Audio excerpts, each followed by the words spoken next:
Halo, perkenalkan nama saya Nimade Ayu Citra Dewi, bisa dipanggil Ayu Citra dengan NIM 25110611019. Hari ini saya akan berbagi cerita dan refleksi mengenai perjalanan saya sebagai calon pendidik. Mungkin banyak dari kita bertanya-tanya, mengapa harus memilih untuk menjadi guru? Bagi saya, jawabannya itu adalah sebuah kenangan masa kecil yang sangat berkesan. Saya masih ingat ketika saya pertama kali masuk TK, saya orangnya sangat pemalu. Ketika itu saya diantarkan oleh ayah saya, di mana ketika semua teman-teman saya diantarkan oleh ibunya masing-masing. Singkat cerita, ayah saya tidak bisa menemani hingga saya pulang sekolah.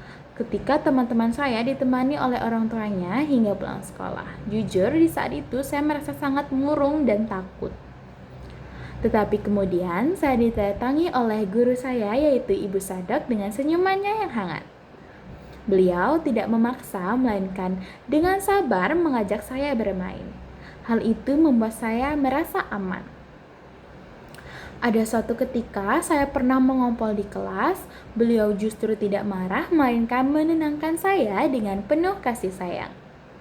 Dan juga perlu teman-teman ketahui, di TK saya ketika musim penghujan dan udara sangat dingin, para guru akan membuatkan anak-anak cemilan maupun minuman yang hangat untuk kita nikmati bersama. Hal tersebut membuat kami merasa diperhatikan. Dari pengalaman saya itu, saya belajar bahwa menjadi pendidik bukan hanya tentang soal mengajar, tetapi bagaimana kita menjadi cahaya bagi anak-anak yang merasa gelap. Menjadi seseorang yang bisa membuat mereka dilihat, didengar, dan menjadi apa adanya. Guru membangun jiwa dan karakter, dan bukan hanya sekedar mentransfer ilmu. Dari perjalanan saya itu, ada beberapa nilai fundamental yang harus dimiliki oleh calon pendidik.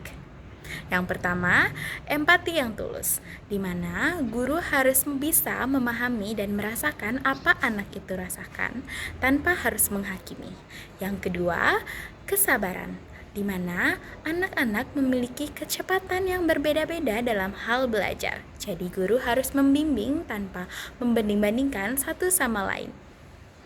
Yang ketiga, itu adalah kasih sayang tanpa syarat, di mana guru tidak hanya hadir di saat anak itu berhasil, tetapi juga hadir di saat anak itu gagal dan membuat kesalahan. Dan yang keempat, itu adalah integritas, di mana anak-anak akan melihat sesuatu dan mereka akan menirunya. Jadi guru harus menjadi teladan yang nyata dari nilai-nilai yang diajarkan. Dan yang terakhir yaitu cinta pada pembelajaran.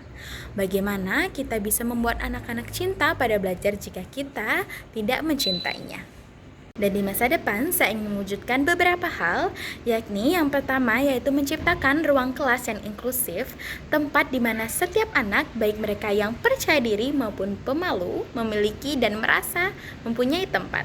Yang kedua, mengintegrasikan pendekatan yang humanis, di mana berfokus pada perkembangan karakter, emosi, dan kecerdasan emosional, bukan hanya sekedar akademik saja. Yang ketiga, yaitu berkontribusi terhadap anak-anak di daerah seperti Desa Perancak, tempat saya tumbuh besar, di mana anak-anak daerah juga punya hak untuk mendapat kualitas pendidikan yang baik dan guru yang benar-benar peduli.